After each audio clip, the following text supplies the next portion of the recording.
How's it going, everybody? We are back here for week 9 of Audio Hour. This is the first week that I'll be joining you all not live. This is not being streamed. Got to be at a recording session tonight, actually. So, yep, I am pre recording this. So, this will premiere at the normal time. And if you have any questions about what we talk about today, feel free to just get a hold of me independently with those, and I'll be happy to clear up whatever I can. But today, we are talking about lead vocals, which many would consider to be the most important element of any song with vocals. This is kind of what everything in your mix is going to be relative to. It's really hard to mix what's going to be a vocal song without a vocal because essentially every part is going to be subservient to and spaced with consideration to the lead vocal. So I'm going to get right into it. First point to keep in mind to talk about miking before we get into mixing. The mic choice of a lead vocal really is going to just depend on the voice and what you want to get out of that voice. The most common choice by far is using a large diaphragm condenser, but some people use dynamics, some people use ribbons. Everybody has their preferences, and what works for one singer is going to not work for another because every voice is as unique as a fingerprint. In general, though, your best bet's going to come from a large diaphragm condenser of some sort. In general, you're going to want as much isolation as possible between your vocalist and the rest of the band, as well as your vocalist and the room. If you have the opportunity to use an isolation booth, I recommend it, using it for lead vocals. If not, any sort of makeshift baffling you can put around the microphone. The reason for that is because you really want the vocal to be clear and distinct and free from any room reflections or reverberations. If you want to add, reverberations artificially later, that's fine. And that gives you way more control over what a room would be doing. So definitely keep that in mind, that as dry and as isolated as you can make the vocal, the better. As far as the placement of that microphone goes, there are differing opinions about this. Some like to do it straight on. Some like to have the mic a little bit above the singer's mouth. Others like to aim a little bit below. For me, I tend to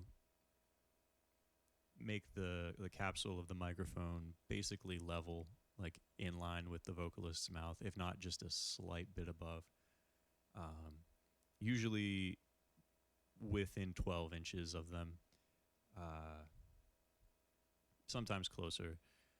Thing to keep in mind when getting closer, this effect is present with any sound source, but it's most noticeable with vocals. A phenomenon called the bass proximity effect, where the closer you get to a microphone, you're going to perceive the low frequencies as being louder. So just keep that in mind. Sometimes that's a thing you can use to your advantage when you're recording a vocal, particularly in female vocalists where there's not as much low-end content. Sometimes you can get a little bit more body, a little bit more thickness if you have the singer stand closer to the microphone. And conversely, if you have a singer that has what you would consider to be an overwhelming amount of low end, which isn't common in vocals, but perhaps you might find yourself in that situation, you would back that person off the mic a little bit further.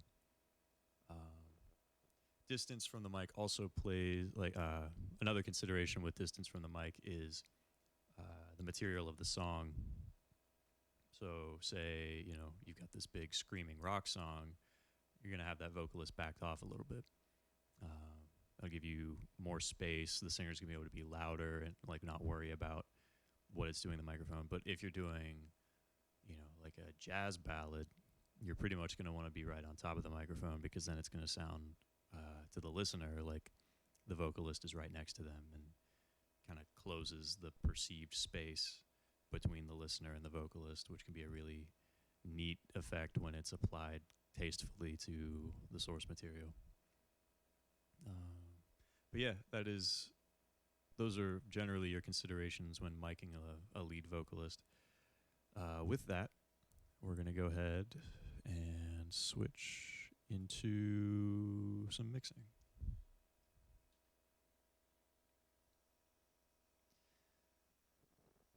Also, I'm going to tell you guys right up front, this is an unreleased tune, so don't tell anyone. I'm going to try to play only little snippets of it. And if I'm playing longer snippets, I'll have the vocals soloed so that it's not discernible, and so I'm not giving anything away from this band too soon. But this is kind of the most recent session I've been working on, so kind of the best and most familiar example I have right now.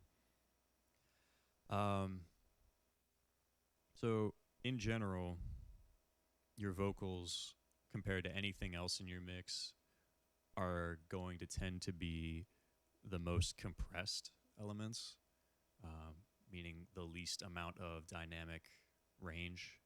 The distance between the quietest part in the vocal and the loudest part in the vocal, in general, you're going to want to be pretty small. Some may disagree with that, and maybe for certain styles like opera or you know, maybe folk, like some traditional bluegrass or old time, they might disagree with that as well. But in general, for what I'm going to say, you know, pop music in the sense of non-classical music, in general, the vocals are going to be the most compressed. When you talk about actual pop music, like top 40 music, there is no dynamic range in the vocal at all. Like it is a flat bar of a waveform,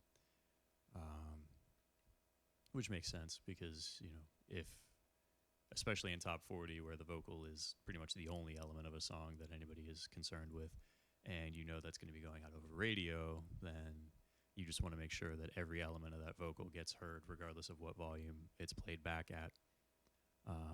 For me, I don't go that extreme with it, but I do apply more compression to my vocals than I apply to any other instrument.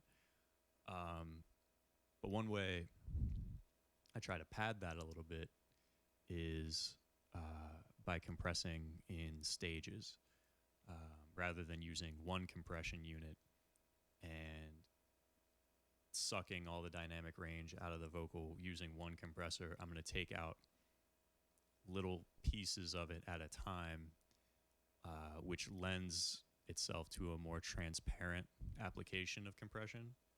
You don't notice it as much, which for me and my taste is generally what I strive for. I don't want anything to sound like it's compressed. I just want it to be compressed enough that it behaves the way I would need it to. So usually, and again, there may be plenty of studio people that would balk at what I'm about to say, but for lead vocals, I compress. My first compression stage is my first stage before equalization. For that, I'm using a VCA compression, fairly transparent. Here, I'll just solo this up and show you what it's doing.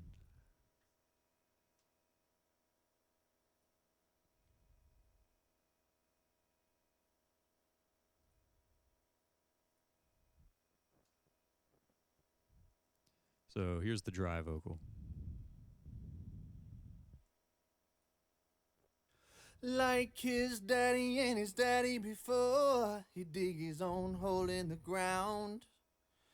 Can't yet say what'll get in his way or what is gonna snuff him out. But they say he's a killer and tell you not to look.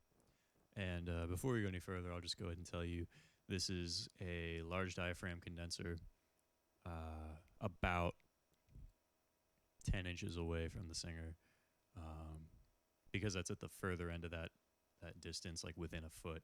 You are hearing a little bit, just the slightest amount of reflection from. I was recording in an isolation room, but that isolation room does have a little bit of a first reflection, so you are hearing just the slightest amount of that. But in this case, I don't mind it so much. Yeah, that's the dry vocal.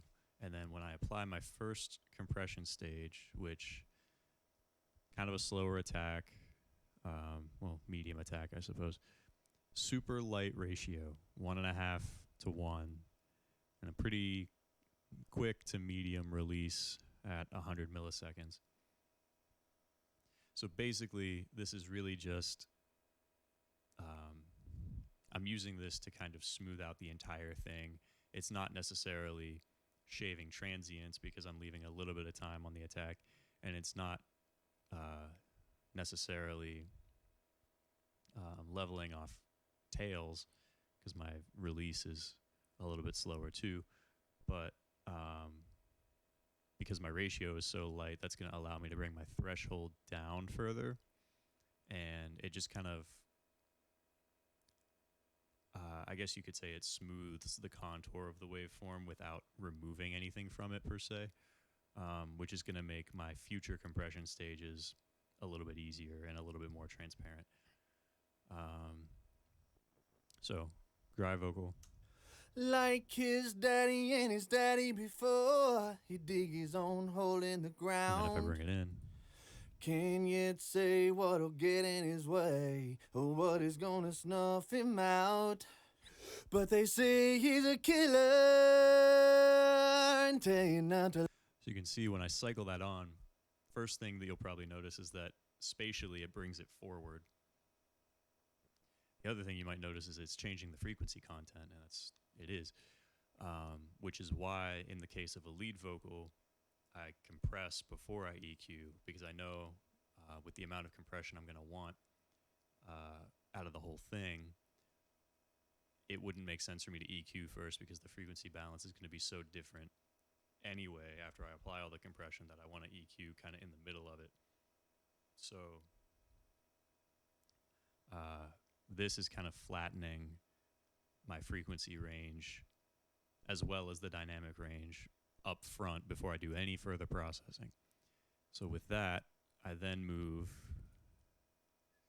into my channel strip,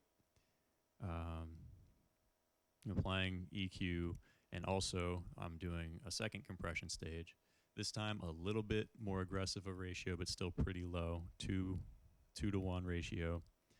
Again, medium release, faster attack. So now we are going to start acting on the transients. Those are going to start being rounded off a little bit, and just a little bit more of, the tails of phrases are going to be perceived to be leveled off with the sustain of the notes. But again, very, very light ratio, and a pretty high threshold too. Just barely catching the first transients. Now, as far as my equalization goes, high passing up to 150 in this case, because the vocalist here is a tenor. Not a lot of frequency content below there. And also, what little there is, I don't need it because I want that space for my bass and my kick. Low passing down to around 17K. Some people might disagree with low passing a vocal at all. I go back and forth with it, but I find that low passing just that little bit allows me to both boost the overall top end later, both in the vocal and in the master bus as a whole, which we'll get into here later. And also, I find that it prevents the vocal from sounding unnaturally close to the listener. But that's just me. So there's my filtration. Rolling off a little bit on the low shelf, just to keep, so from 450 down to my high pass, just to keep out of the way of all these guitars. All these orange channels here are guitars, so just a bunch of those. And they all kind of, the fundamentals of those all live in that range. So rolling that off just a little bit. Also rolling off 800, the start of the mid-range. Again, just to make some space for the instruments. Rolling off a little bit of 2K, which is a frequency range like in the mids, just barely getting into the upper mids, with vocals in particular that you always want to pay attention to. Sometimes vocalists are anemic in that range and need a little bit more. Sometimes if you have a vocalist like this, they're a little bit overly present in that range, so I'm going to pull it back just a little bit here. Let me kind of illustrate what each of these is doing here. So without this unit at all, like his daddy and his daddy before, he dig his own hole in the ground. Can yet say what'll get in his way. okay.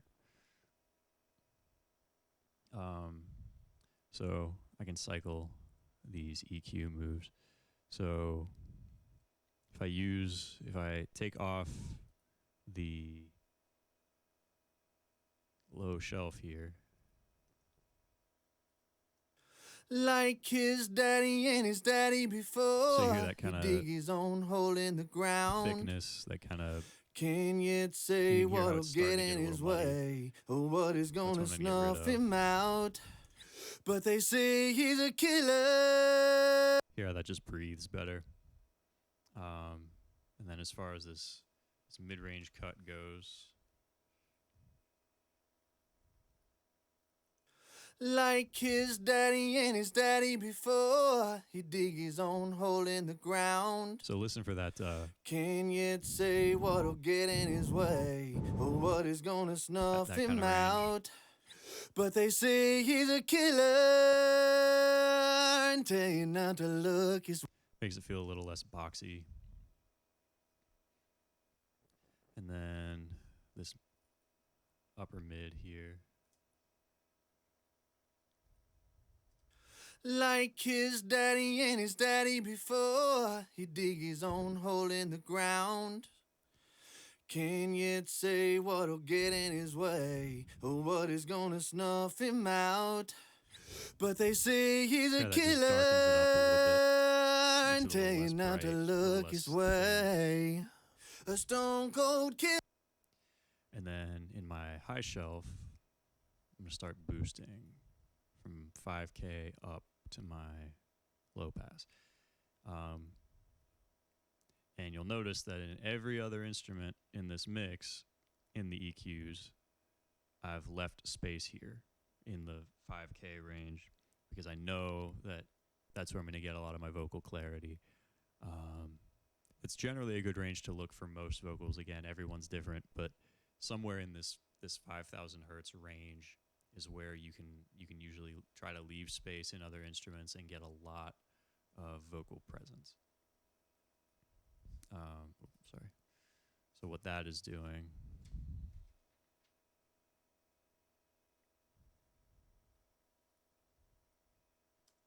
Like his daddy and his daddy before, he dig his own hole in the ground. Can yet say what'll get in his way, or what is gonna snuff him. Just kind of has the effect of bringing it closer and forward. But if I put the whole track in, like his daddy and his daddy before, he dig his skip to own a hole little in the ground. bigger section. Addicted to sin,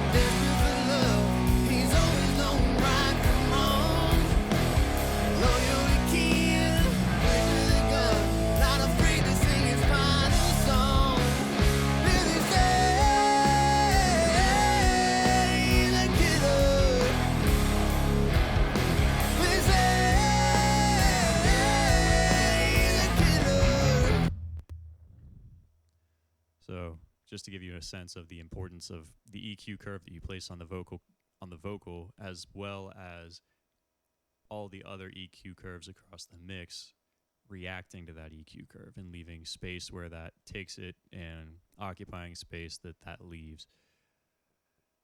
So there's our channel. That's the bulk of the processing for in reality. Then I'm going to do one more compression stage. This time, this is the most aggressive one with an FET compression. I can show you what this is doing here. Pretty fast attack, super fast release. You get a cool effect when that release opens up. I'll show you what I mean. Addicted to sin, desperate for love. He's always known right from wrong. Loyal to kin, quick with a gun, not afraid to sing his final song. Really sad. So you see how like when he gets up into that high range, this is just keeping that nice and where you want it. It never gets unruly. It is shaving off some of the transient, yes, but not in an undue amount, I don't think. Not enough to make it unclear or not as forward. This to me really is just kind of a way to compensate for any carving you've done in the EQ. This kind of like walks all of that back a little bit, but it makes it sound more cohesive to me. It now sounds less like 4 EQ moves and more like one voice again. It kind of like brings it all back together. Addicted to sin, desperate for love. He's always known right from wrong. Loyal to king. Plus this particular compressor just has a really nice coloration that I really like for this kind of style, like rock style stuff. You can't go wrong with an FET coloration. And then the last stage is sort of another compression stage, but not really. It's what's called a multi-band compressor. And what this does is it's kind of like an EQ combined with a compressor. It's kind of like 4 compressors, each one assigned to a specific range of frequencies. So I have a low-end compressor, a low-mid compressor, a high-mid compressor, and then a top-end compressor. All set pretty modestly, sort of on the faster attack side and the faster release side as well. None of them are working too hard. Here, I'll show you what I mean. But just to show you like the frequency ranges that we're occupying here. Here's the low end.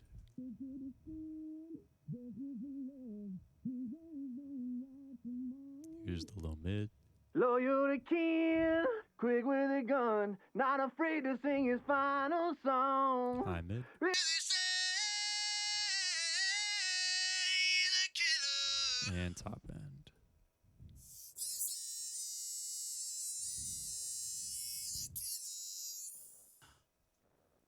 So the reason I find this particularly useful, and I usually end my vocal chains with a multi-band, is if you notice as I click through the 4 ranges that I've broken this up into, it's kind of like it gives you independent control over each element of the tone. So like here, from 180 down, like that's your body, that's your thickness, that's kind of like the weight, the punch behind the vocal. And in your low mid, that's your fundamental, like that's the note, the exact note that the person is singing. Addicted to sin, desperate for love. He's always known right from wrong. So that's from 180 hertz to 1800 hertz. Quick with a gun. And then in your upper mid, from, in this case, I've got it set from 1800 to 7200. That's your first and second harmonics. That's your presence. Remember our 5K range that we're boosting in our EQ is there. Addicted to sin, So that's your clarity, your intelligibility, and then from 7200 up, that's kind of that's your breath, that's your shimmer, the kind of sparkly top end that kind of makes it exciting. No song really sad. So it's kind of hard to hear the effect by itself, but if I bypass this, Addicted to sin, desperate for love. He's always known right from wrong. Loyal to kin, and the nice quick thing with about a gun. multi-bands is they are, independently reactive, so it makes the whole frequency range kind of breathe relative to where it's needed, which is really nice. This vocal chain here, this compression, channel, compression, multi-band, I pretty much use that on every lead vocal I do.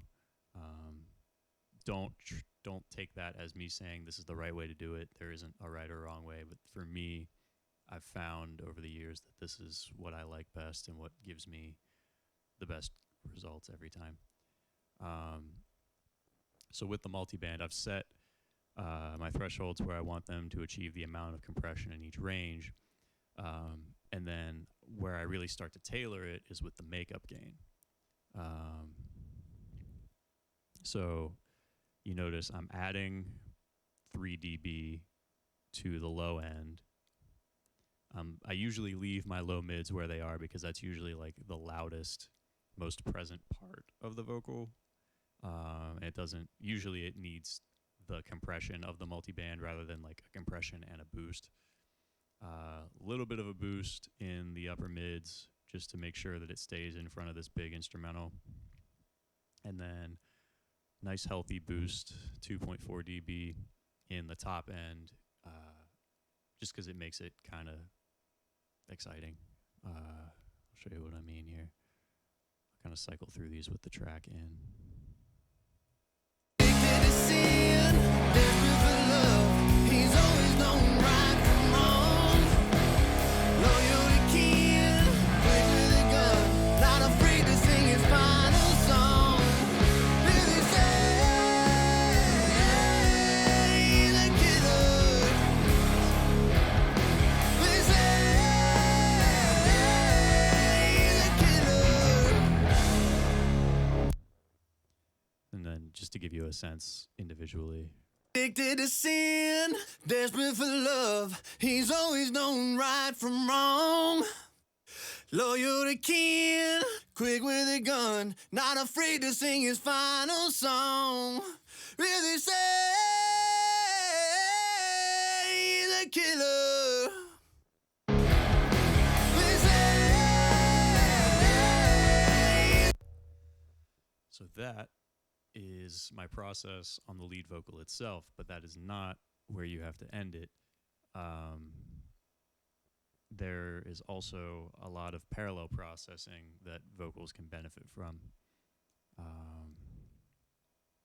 For me, one thing I've gotten in the habit of doing is creating, so I'm sending my vocal through a mono bus.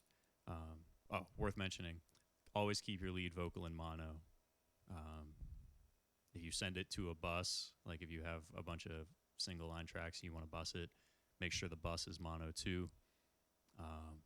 Always want to make sure that your lead vocal is straight up the middle in mono, not hard left right out of a stereo bus.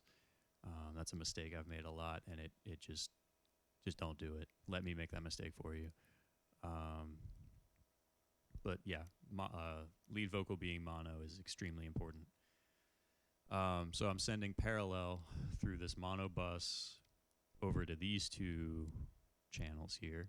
This first one is I'm using this octave generator, and then I'm EQing it a little bit just to make sure it doesn't get too heavy in the bottom end, doesn't get in the way of anything, and allows me to make it a little bit louder. Very subtle effect, but what it does, it just kind of, to me, it makes the vocal sound supported. You don't really hear the octave effect so much, but you feel it. Like, I guess your brain perceives it and sound like creates the effect of the vocal sounding like it's kind of sitting on top of something. I'll show you what I mean here. Addicted to sin, desperate for love. He's always known right Goes from without it. wrong. If I bring it in, Loyal to kin, quick with a gun, not afraid to you can sing kinda his hear the pitch when he final comes up, song. but it's the bulk of it is kind of just this air moving. If I throw the track in, Addicted to sin, desperate for love. He's always known right from wrong. Loyal to kin, quick with a gun, not afraid to sing his final. it's a really simple trick just to make sure that that vocal stays nice and supported. And then you have it, you know, the benefit of having it parallel rather than as an insert is, one, you have the convenience of setting a fader, and two, you just have more control because it's a separate signal from your actual vocal. And then I also have that mono bus send feeding this track, which this isn't something, the octave thing I do a lot, like almost all the time. This extra track isn't something I always do, but for certain things I find that I like it.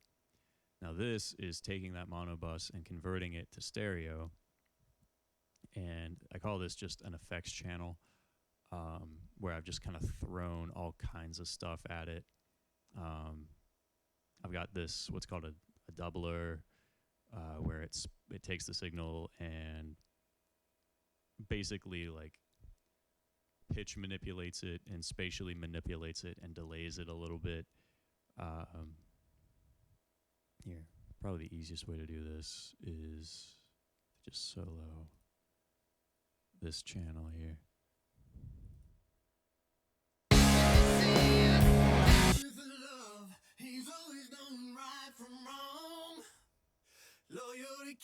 So without it, With a gun, not afraid that's to the sing dry his signal. finals. Addicted to sin, desperate for love. He's always known right from wrong. So there's Loyal the to pitch bend kin, effects, quick with a gun, there's the not stereo afraid to effect, sing his final song. Really say, right? And then that killer. feeds this, where I'm just flipping it They say, out of phase.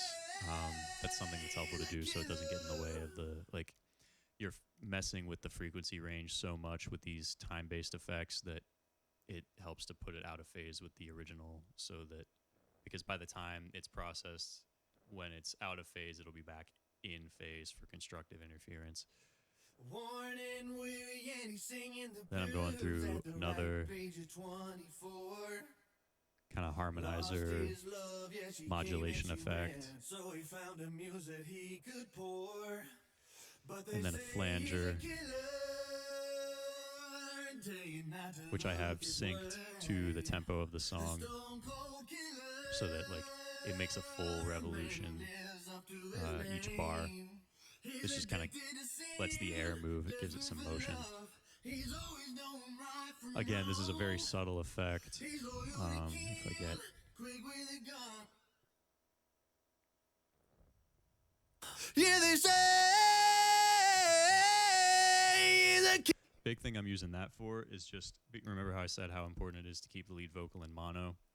Well, sometimes, in order to give it an advantage against the rest of the instrumental, sometimes it's nice if it has a little bit of a stereo presence as well, in addition to the main one being mono. So this kind of gives it some side information, but that side information is being fundamentally changed by these crazy effects that I'm running.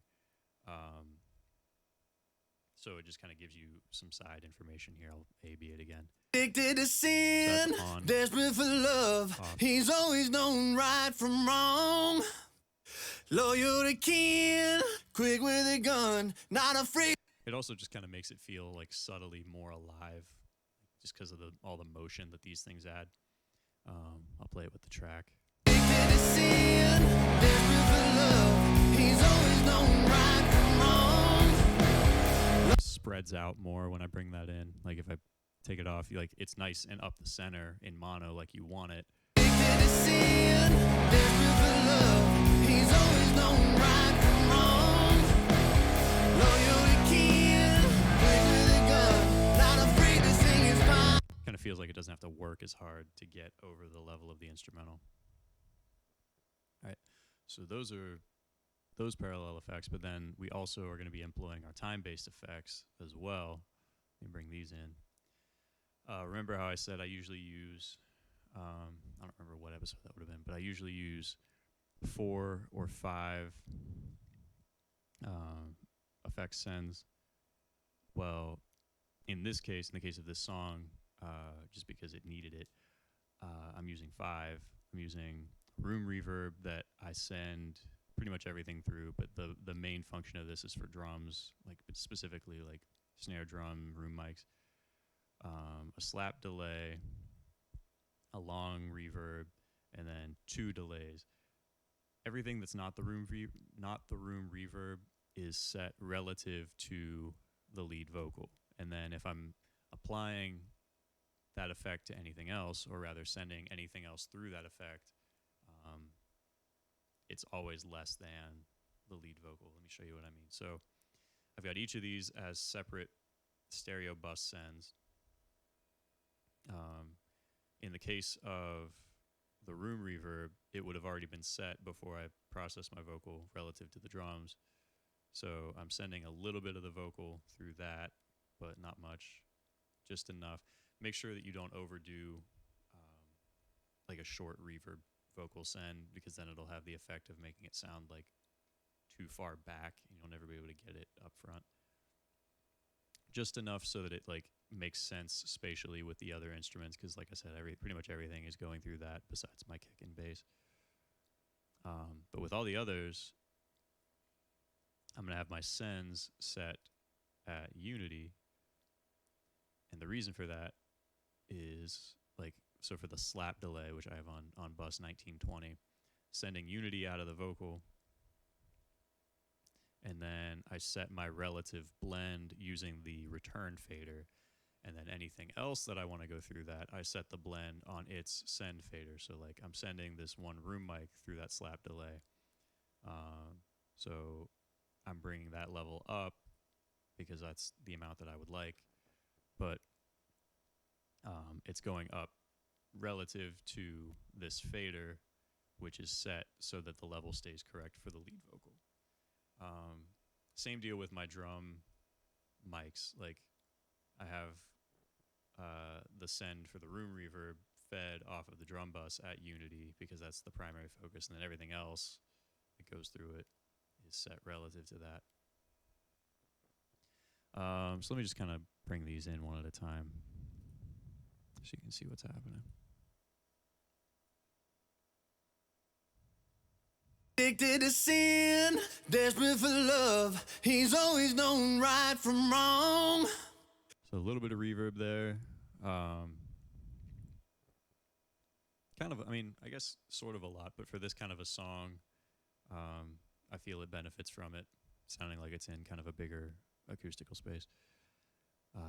Slap delay, which I have parked at a 30-second note relative to the tempo of the song. No feedback, because we don't really want it repeating. We just want it single tap. High passing up to 300. Low passing down to 2100. We really just want those mid-range frequencies. So addicted to sin, desperate for love. He's always known very right subtle. from wrong. It just makes that Loyal to king. stand out a little bit. Giving it that little bit of a tracer kind of like helps your brain focus on it in a weird way. If you overdo it, it can have the opposite effect. But if you keep it nice and subtle, it's kind of nice to have. It's nice on guitar solos too, but ever so slightly. Next, we move into our long reverb. Addicted to sin, desperate for love. He's always known right from wrong. Loyal to Nice, king. big, spacious, but kind of warm reverb, just kind of coating that vocal. Addicted to sin, desperate for love. He's always known right from wrong. So So if I bring these effects in relative to the track,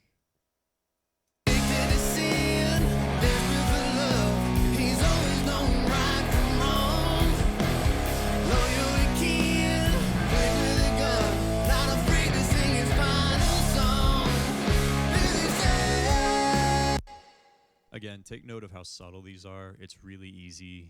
I'm super guilty of it, and I always have to check myself. It's really easy to overdo your parallel time-based effects. So always make sure, like every time you come back to a mix, that you're checking it and that it's not overdone. You want to make sure that they're more felt than heard, unless you're going for some specific effect.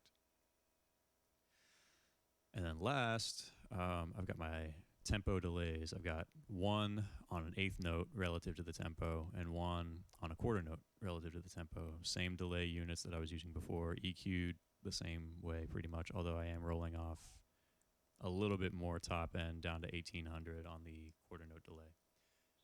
I'm also feeding the returns of this quarter note, of both the eighth note and the quarter note delay, into my long vocal reverb as well, just to kind of wash out the returns, like, because these are feeding back in relative degrees. Like the eighth note is feeding back 33% of its signal.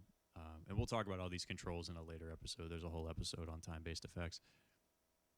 And then 60% is feeding back on the quarter note. So this is just going to create this big sense of, it sounds delayed. I don't know how to describe it better than that, but I'll show you what I mean here. Addicted to sin, desperate for love. He's always known right from wrong.